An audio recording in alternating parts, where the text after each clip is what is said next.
started designing the machine back in the year 2009 up in Canada.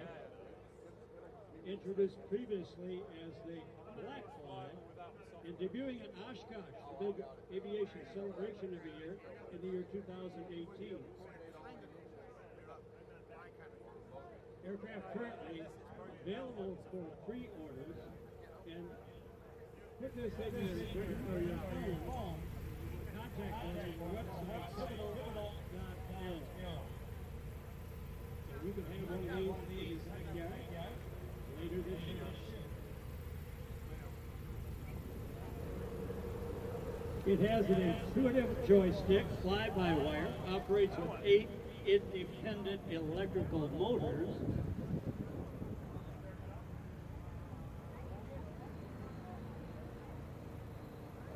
Hover mode used primarily for takeoff and landing. Aircraft tilts forward to transition into the cruise mode. You saw that in person. Now during cruise, the aircraft software prevents over-banking. It ensures controlled, stable turns. The 8 independent propulsion systems provide stability even in changing windy conditions. Now what does that equate to you and me? It is safe. That's one of those little prop spots. Aircraft capable of landing on various surfaces such as asphalt, sand, grass, as we have here, and gravel.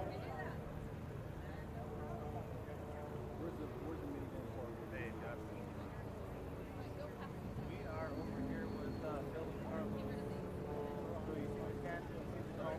Red flag. We're about 50. Part 103, again, if you just joined us, that means you don't have to have a pilot's license, but in all cases of Part 103, we encourage training.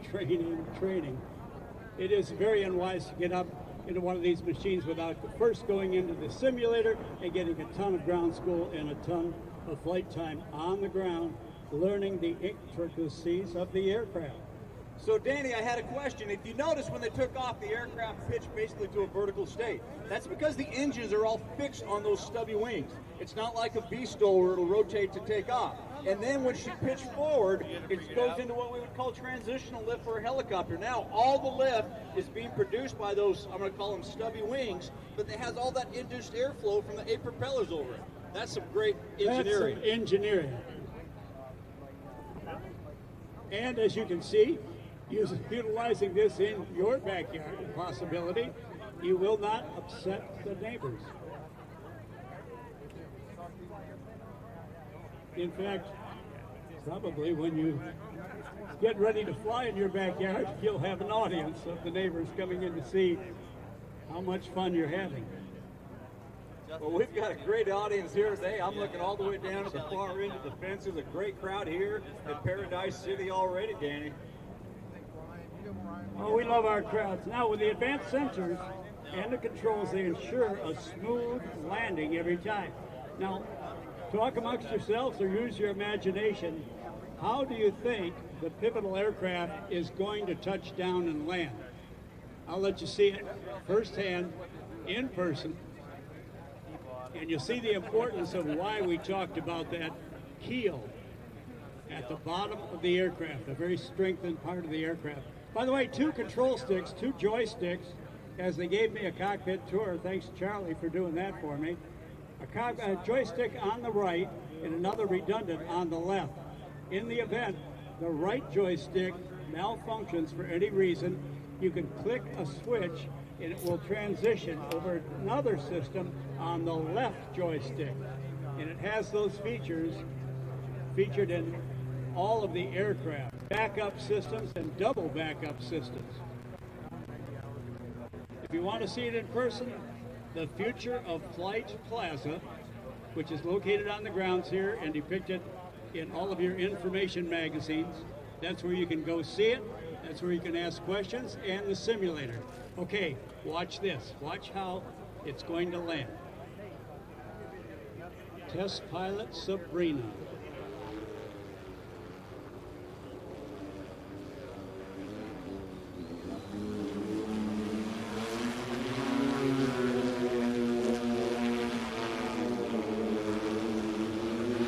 Think about the keel.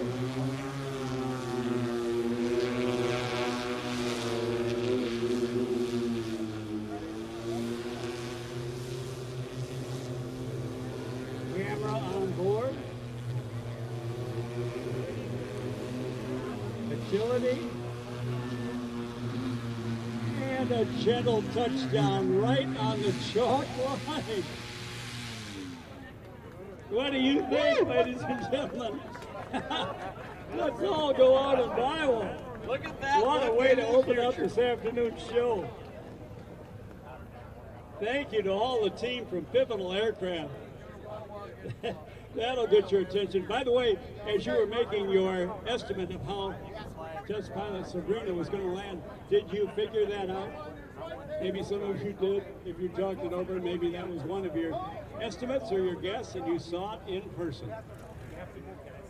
Well, that's the future, folks, but I do unfortunately have to give her a big actually scratch because she landed just before the Stol line, and if you land 1 inch before the Stol line, it doesn't count. So it was a nice short landing, but it was short. Now, wait a minute, Jughead, hold it, protest.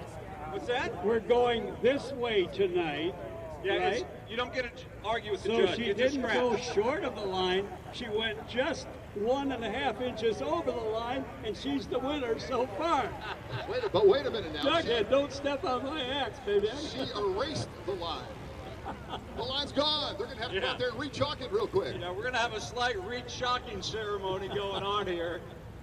Flipper's buying the first round, Pivotal's buying the second round. Folks, we're so happy you came over tonight. This is a great bit of entertainment. And please don't leave early. There she is, Sabrina, nice job. Thank you, Sabrina. Wow, thank you to the entire crew. What a demo.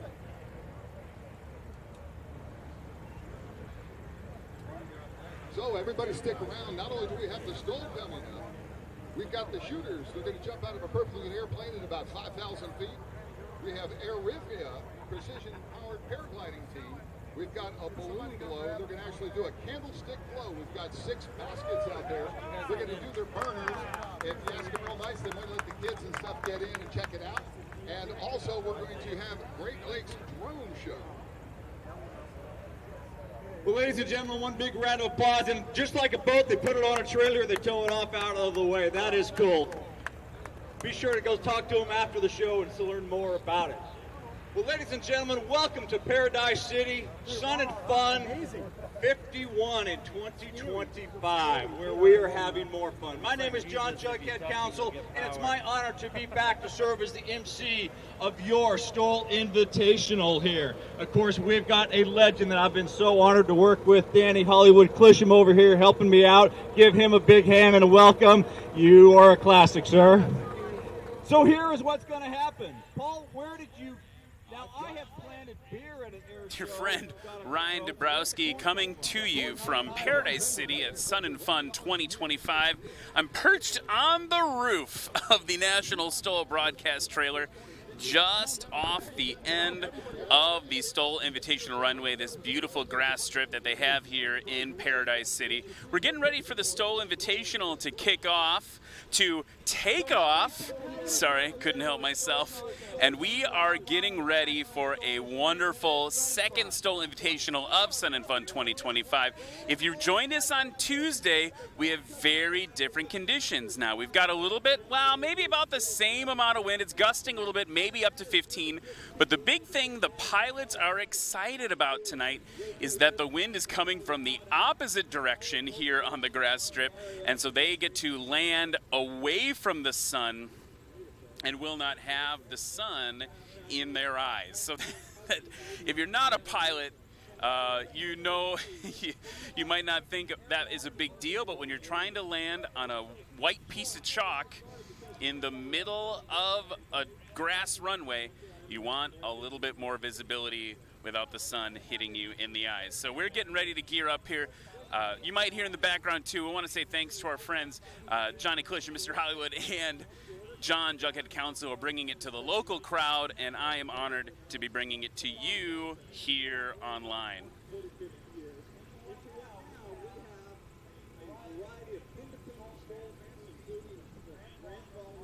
So right now we've got competition that's going to be taking off runway 8. Runway 08 here at Lakeland Linder Aerofield. It's not what it's called. Lakeland Linder International. Say that 5 times fast. This is all part of the Sunset Aerial Circus here at Sun and Fun 2025. We just saw the pivotal Helix do a little flight demo, and there may be a little drama on the field for our pilots because when the pivotal came in, it's a new electric aircraft that takes off vertically, VTOL style. It actually blew the chalk line completely away, but you can see the line officials there putting the scores in. Maybe, yep, I see them repainting the line right now. And right now we've got the first few pilots coming in to fly. Warren Grobelar in the Cessna 180, Joel Dobson in his tail dragger Cessna 172, and then we've got the Clemens. And I wish I could say it was the Clemens brothers, but it's the Clemens family. It's Austin Clemens in the yellow Aviat Husky and Jerry Clemens in that maroon and black one. Jerry is Austin's uncle, and they have a great time competing with each other. Taxiing up to the line right now.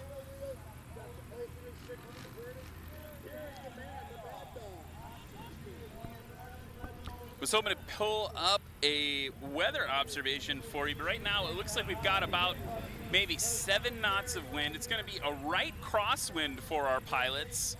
You can watch that windsock. You see it kind of almost a direct crosswind right now for the pilots. We'll see. Hopefully it'll come more head on. Actually, if we look between the two, we've got a bunch of different windsocks here. The ones closest to the National Stol booth here in Paradise City looks like a direct crosswind from the right. The flag on top of the Paradise City trailer looks to be a little more favoring a headwind.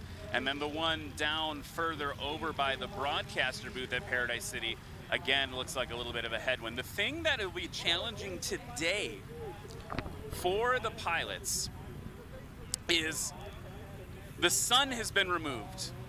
Well, it's still there, but the sun has been removed as a challenge item. They don't need to look into the sun as they are on final approach.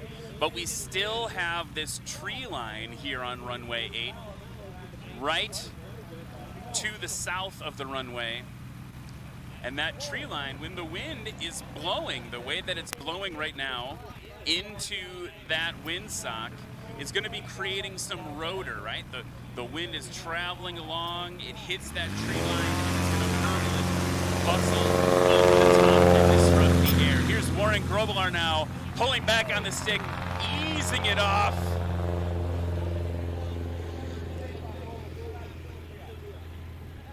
Probably around 200 to 250 feet. 200 feet is about what it looks like from my perspective up here. Judges there running down. That's beyond the markers. Some kind of ballparking here. Joel Dobson now on the line in the Cessna 172 tail dragger. Blowing a bunch of the line away with his full thrust. He's on the roll. Yanking back off about the same time as Warren Grobelar in the 180 was. And I know I'm just going to copy Jughead's line. I heard him say this. It's absolutely true. A little less horsepower than the 180 for Joel Dobson, but it's a lighter aircraft. So those two things probably equalizing about. Austin Clemens now in the Husky. Love this Husky with the snarling Husky on the tail. Austin, very aggressive pilot. Knows exactly where the line is. He's yanking off a little bit shorter than the Cessnas. Maybe by 25 feet or so. He's climbing up and away. Got to get over the level of the NOAA building there. That's where the hurricane hunters live, off in the distance. You got to be above the roofline of that before you get there, and now he's got to turn his crosswind leg. Warren Grobelar turning base to final now as Jerry Clemens taxiing up to the line. He's full throttle now. Warren Grobelar on final approach behind him. Digging that nose down into the grass. And he's off as well. Man, it is a tight race in this first heat of the Stol Invitational here. From my view on the roof of the broadcast trailer, it is really hard to tell who was shortest. Okay, Warren Grobelar now coming in from the right. Oh, that is beautiful with the sun behind him, all backlit. Nose nice and high. He's gonna get it nice and stable. He's gotta hold it out. Now, right now, here comes the burble from the line. I think they're calling good for Warren Grobelar. We had a lot of scratches on Tuesday. Everyone was scratching left and right. I think Levi Nogas was the only, you'll see him fly later, he was the only pilot to not scratch. So Warren Grobelar won in the books. He's gonna taxi down to the end of the runway. Here comes Joel Dobson, fighter pilot, airline pilot. You can see it in the precision of this approach. Very precise.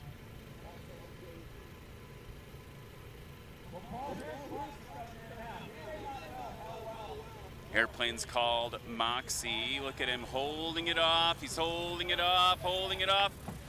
Good over the line, but now he's got to get it stopped heavy on those brakes. Nice one in the books for Joel Dobson. Austin Clemens now on final in the sunset. Oh man, it doesn't get any better than this here at Sun and Fun.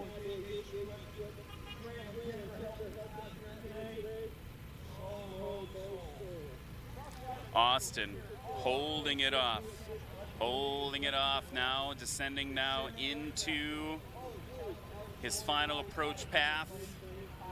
He's also a professional jet pilot. He's been on the circuit for all 5 years, has grown every time. Here we go, holding up, oh, looks a little short. Short for Austin Clemens, waving the elevator though, still saying hi to the crowd. No need to engage his secret weapon on that approach because he was definitely short, and I'm sure he saw it from the cockpit. Uncle Jerry now next up in another Husky.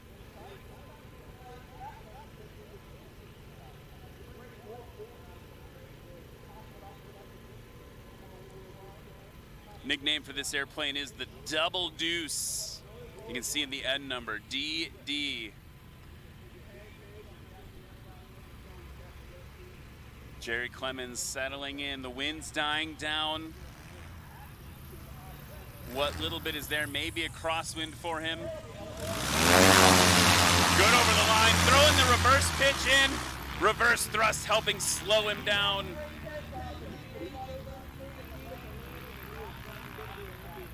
Word from the field is that he was quite far over the line. Maybe gave up to 40 feet beyond the line, so good takeoff. You need a good, solid landing to pair it with at an invitational like this. Let's introduce the pilots for the next heat. Here we go. Pat McIntyre in Iran's S7. Super competitive pilot in a super competitive plane. Interviewed him today on our broadcast for National Stol. Check us out tomorrow at noon Eastern for more interviews with pilots. Pat talked a lot about the importance of proficiency today. He also talked a lot about what he's bringing to the season. It's going to be 2 different aircraft this season, hopefully, starting with the Rans S7 as he builds his brand new Badlands Traveler. Now, behind him, Sheldon Hetherington in Redbird. It's a yellow airplane, but we call it Redbird. There's enough red on it. Sheldon has been wrenching away on that airplane, working hard on himself and his practicing as well as the airplane. Here is Doug Jackson in a Badlands Traveler. Snuck past us, blue and gray airplane.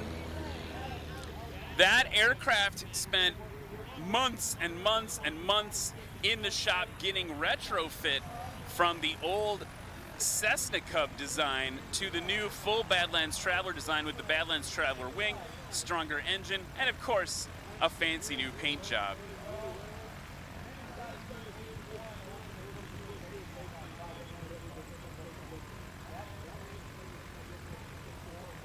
So this is the second heat. In the third heat, you will see Pat McIntyre. You're going to see Sheldon Hetherington. You're going to see Dan Reynolds in the Chinook. But look who's on the line right now. Keith Lang, the aircraft called Pepper, is a Super Cub. big old fat tires on it, and look what that man from Alaska, that classic Alaskan bush pilot, can do with one of the classics, the PA-18 Super Cub.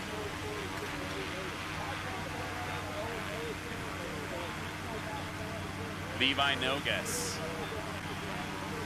holding the tail up for style points. Levi Nogas in the storage. It's a 1/3 scale storage. Keeping that nose up, mowing the grass a little bit, pulling back, and that was short.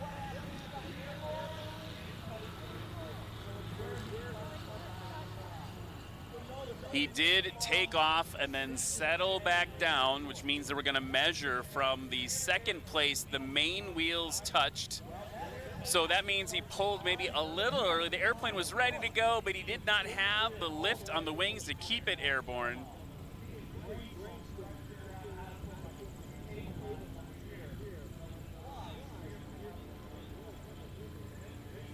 The big problem with this storage is the gear travel in competition. You love that gear travel to keep you comfortable in the backcountry, but those wheels actually stay pinned to the ground. They just hang onto the ground, and the plane's been flying for a while before the wheels actually give up because the gear travel is just so much.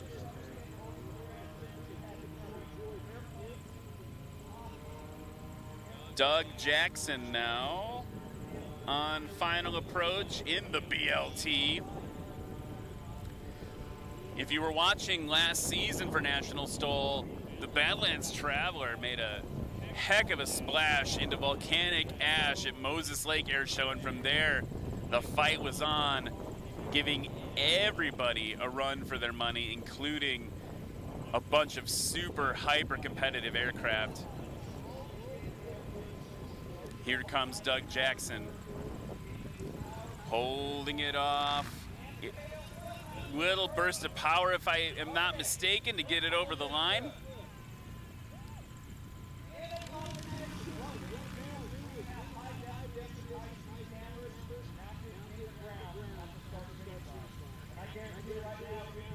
Doug Jackson with a score on the board. Here comes Keith Lang now in the PA-18 Super Cub.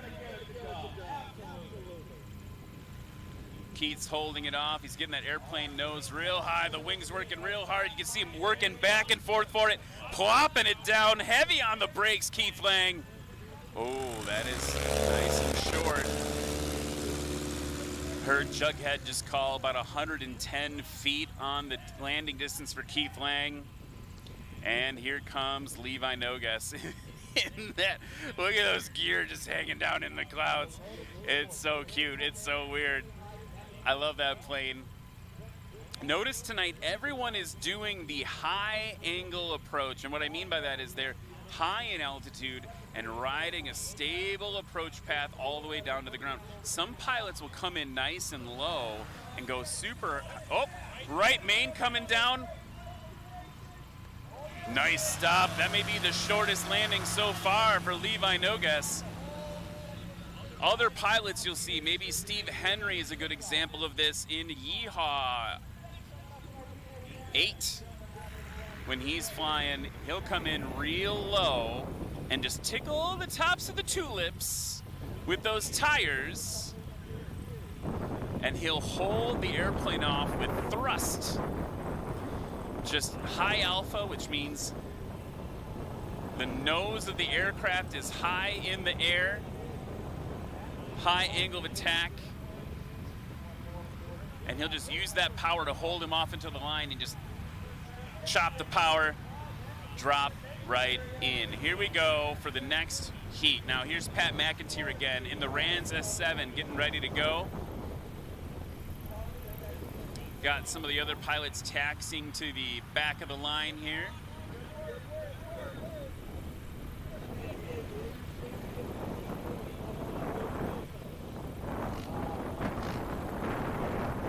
Pat McIntyre in the yellow and white Rans S7 waiting for the traffic to clear.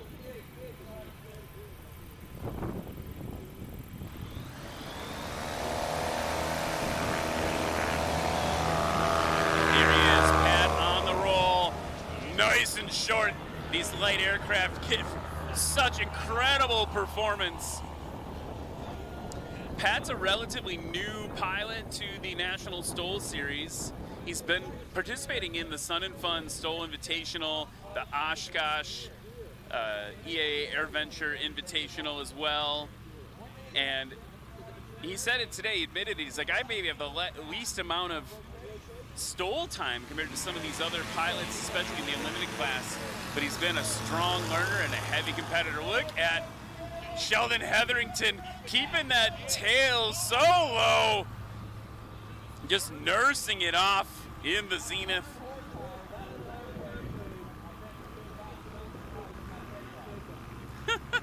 That was incredible to watch for Sheldon Hetherington. 100 horsepower in the zenith.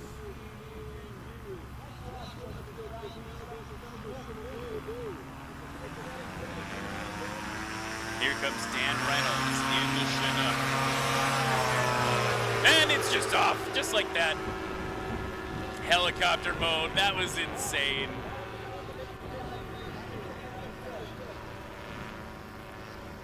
Chuckhead's calling that 55 feet over the PA system. And he is off short. Dan said that if we can get, for him, if he can get about 20 knots of wind on the nose of that Chinook, he is in competitive world record territory. That's what he needs.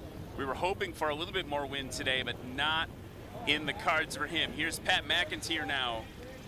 Ooh, dropping it in for Pat McIntyre.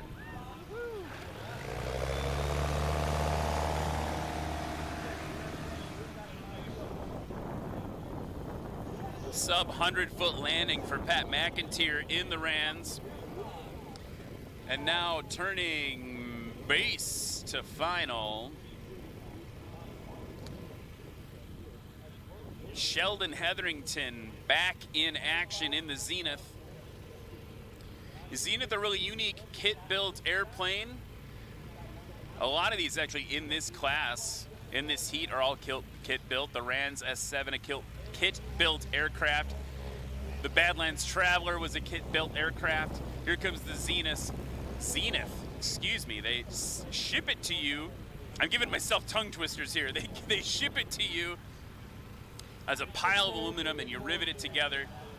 Notable, look at him work those slats, plopping it in on those main gear, really working it to get it nice and short. Check out that aircraft now.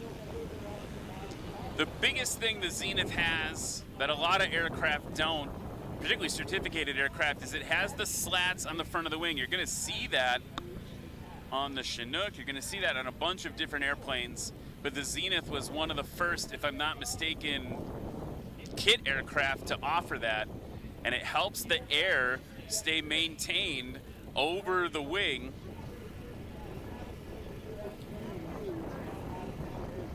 Here comes Dan Reynolds now in the Chinook. Ultra high visibility in that airplane. He knows exactly where the line is. Right wing dropping a little bit, giving it some power, holding it off. Good over the line for Dan Reynolds. Woo! That was great. Here's the thing, he can get really heavy on the brakes because he doesn't have a prop to worry about. In competition, if he goes up on the nose though, I believe it's still DQ'd. Can't just lawn dart it in, although, let's be real, we have seen him do that before. Okay, it's time for the second run of the comparable heavy aircraft here at the Sun and Fun 2025 Sunset Aerial Circus Stol Invitational.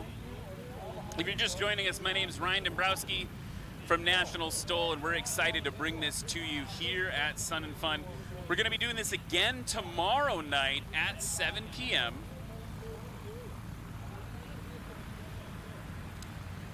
So make sure to come join us online, or if you're here in Florida, it's worth the drive, folks. Come on to the Stol Invitational. We also have more interviews tomorrow at noon Eastern. We'll be doing more live interviews. Check it out on our YouTube page and Facebook. Live interviews with the Invitational pilots. Here's Warren Grobelar now, nursing it off the ground again in that heavy Cessna 180.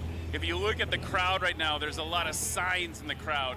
Those are the Warren Grobelar super fans who are there to watch him, and give him some Sky Fam love. Just doing great things in that 180. One of the heavy hitters, no pun intended, of the circuit. Joel Dobson now in the converted 172. So this is pretty wild, right? Like most of you who are pilots who are trained, you fly in a 172 tri-gear. Pulled a little early for Joel Dobson. Airplane wasn't ready to fly yet. He's got to let it get a little bit faster. And ooh, I'm feeling a bit of a gust of wind up here in the broadcast tower. So I'm sure the pilots are wanting it. Indeed, if you look at the windsock now, it's still very crosswindy. It's almost all complete crosswind from the pilot's right side, but we're getting more wind. It's now pushing up into that 7 to maybe 10 to 15. I don't know. Here comes Austin Clemens yanking it off quick. That was a really clean takeoff, right? So look at Joel's takeoff where he yanked a little too hard, a little too soon. Airplane wasn't ready to fly. He's got to rebuild speed. He's got the drag from the tail wheel on the ground. He's got to work harder to get back in the air. It's just a few seconds. Now, here comes Austin Clemens, comparably, right? He times it just right. That tail comes into the ground, and up it goes into the sky. Jerry, Austin's uncle, whoa, perfectly pulled. Could almost have pulled a half second sooner. The plane just leapt into the air. It didn't, it's funny to say, but it didn't struggle enough. He could have pulled a little bit sooner, but very clean and very short for Jerry Clemens as he enters crosswind. We'll look back to our right, to the west, and our good old buddy Warren Grobelar. He's going to come in a little bit lower now. We talked about that before. See, he's low, and now he's stretching that out, putting that nose up real high. Oh, I saw a bunch of white chalk fly up into the air. I believe here at Sun and Fun, they are calling that good. National Stol rules would call that a scratch. But a nice one for Warren Grobelar as he taxis past the crowd. Joel Dobson in the 172. Look at that sunset. Holy moly, behind the clouds there.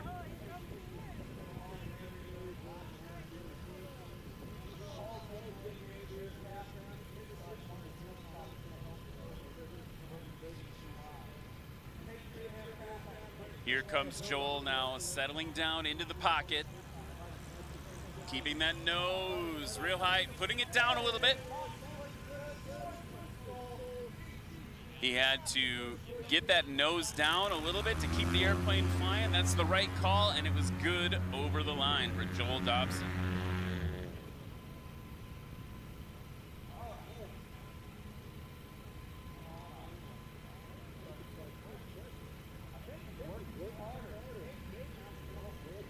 Austin Clemens in the Husky. We watched him 5 years ago make a really competitive debut. He's given a lot of throttle. It's coming in. That was interesting. So you saw the airplane descending a little bit faster than he maybe would have liked. Austin kept the nose down, fed in the power. You heard it growl a little bit more to get the power. Exactly pinned on the line and chopped, stopped, dropped right on the other side of the line. Good job, good work for Austin Clemens. Jerry Clemens now in the other Husky. He's kind of following a similar approach to Warren. He's going to come down low. He's going to get below the tree line, before the line, make it a little more steady. Bursted power over. And the reverse pitch. I don't know why that excites me so much every time. I just really like it. Loud things make brain feel good. Great job for Mr. Clemens over the line here at Sun and Fun 2025. It's time for the next heat to come around again. Doug Jackson in the BLT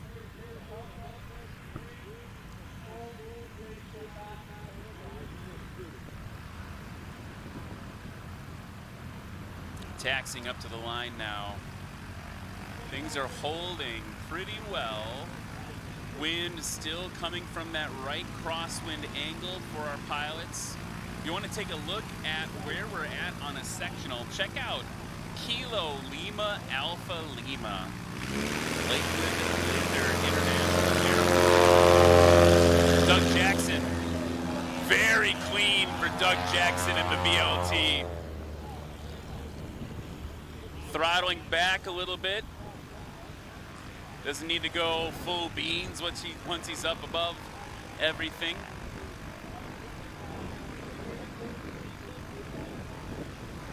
Keith Lang in Pepper. Lone Wolf, what am I saying? Lone Wolf Stol. Keith Lang waiting for Airboss's release. Getting that tail up real quick, yanking it back, and maybe pull just a half second early. If you get it right, if you time it right, there's actually a bit of like a fulcrum moment that happens, right? You pull back on the stick, the tail wheel hits the ground. It actually helps push the main wheels up into the air. Obviously, you still need lift to back you up there. You have ground effect working for you. But if you time it right, all those things work in concert to give you a really, really short takeoff. Levi Nogas in the replica storage. Yeah, oh, perfectly done. That's another one where he could have maybe pulled just a tiny bit sooner, but very clean. Look at the windsock too. We really benefit from a little bit of headwind. Nice short one for Levi Nogas in the droopy wheel storage. Don't tell him I called it that.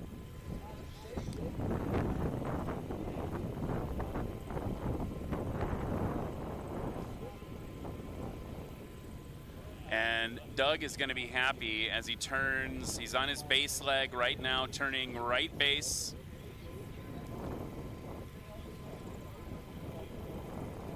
Base to final now for Doug, and I'm looking at that windsock, and it is shifting more and more with the gusts from a right crosswind to a headwind for Doug Jackson. So here he is now on final approach up in the beautiful Florida sunsetty skies.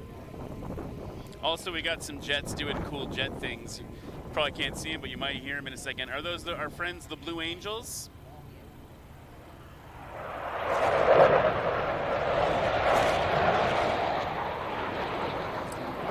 Not the Blues, maybe the Growlers. They were gray jets.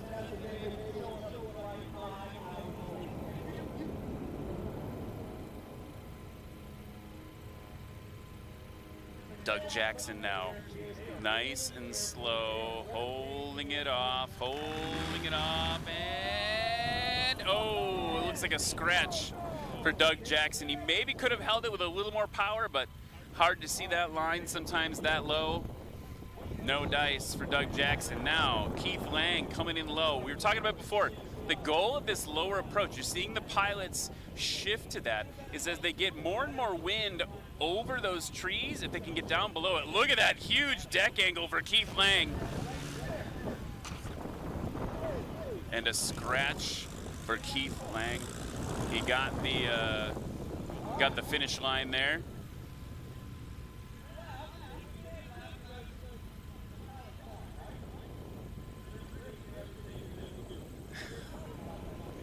So Keith Lang taking the finish line with him over the line there with that scratch. Here comes Levi. He's not going to come down low. So what I was talking about real quick, got to get it out. Getting down low, though, if you get behind and low before those trees, you're not going to feel that rotor as much.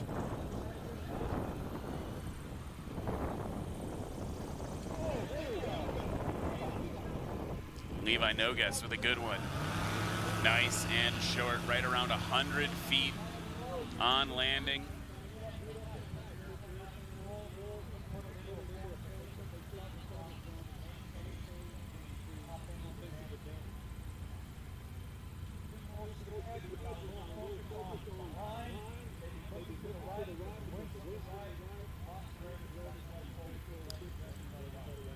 here at Sun and Fun. I'm hearing Jughead down on the line kind of breaking that down, and he said, yeah, you know, maybe Keith got a little too focused on the line, talking about, hey, your crosswind's coming from the right, you're looking right to maintain that, get a little bit too far pushed to the left by that crosswind,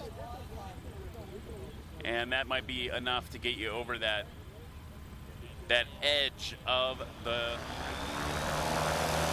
runway. Okay, here comes Pat McIntyre, tail up. Woo! Good one by Pat McIntyre.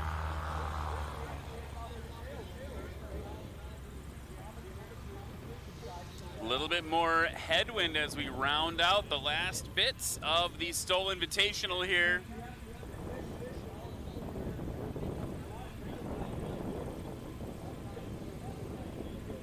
Sheldon Hetherington now in Redbird, that Zenith. It's red enough.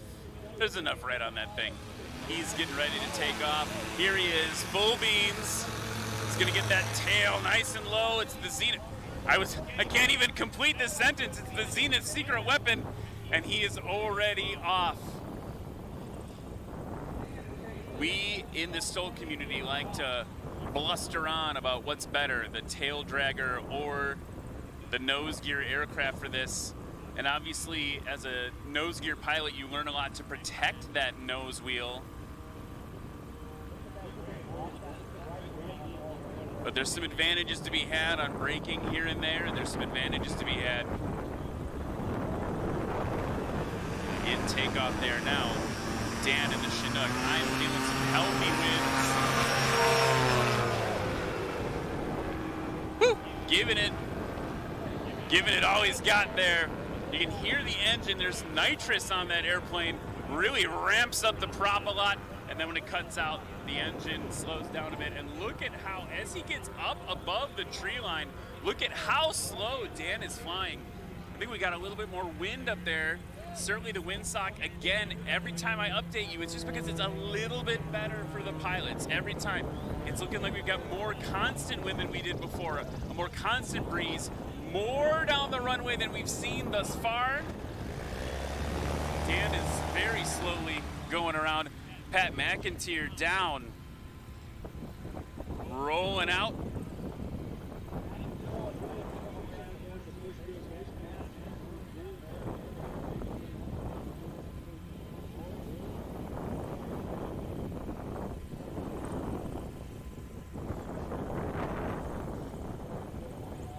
Sheldon Hetherington turning his base to final. And looking at Dan Reynolds just working that wind in the traffic pattern.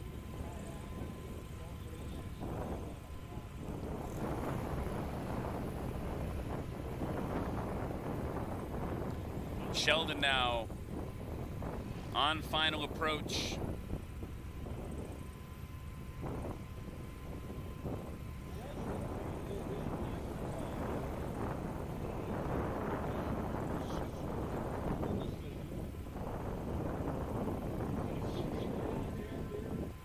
Listen to now as Sheldon gets nice and low, working that wing, keeping it up, plopping it in, losing a little bit of lift on that left wing first,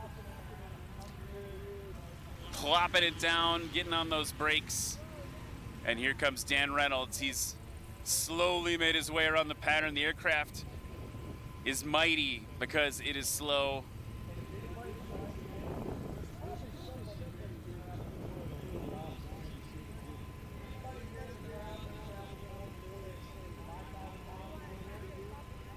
Watching Dan now settle in. He said right about here, we interviewed him today, he said right around here, he stops looking at the airspeed indicator. He's flying the airplane completely by feel, feeling the wind over the wings, feeling it settle, diving down, plop, there he goes, and short. That thing is a miracle on wings sometimes. Dan Reynolds from Canada, showing us how it's done when you push an airframe and you push yourself further and further and further.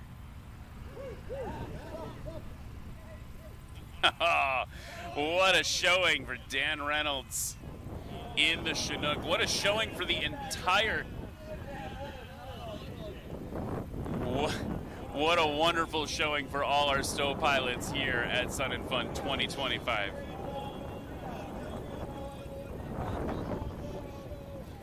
So that's going to wrap up the Stol Invitational here at Sun and Fun 2025 at the Paradise City runway.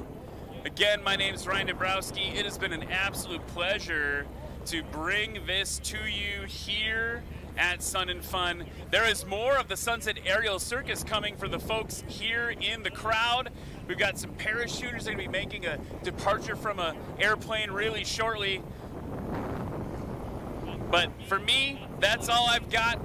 We will see you again tomorrow night at 7 p.m. Eastern. Don't forget to join us for our interviews at 12 p.m. Eastern in person at the National STOL booth in Paradise City or online, nationalstol.com. And last but not least, be sure to join us in Louisiana next week for Swamp STOL 2025, kicking off the National STOL 2025 season. I'll be there. I hope to see you there, and we will see you in just a week.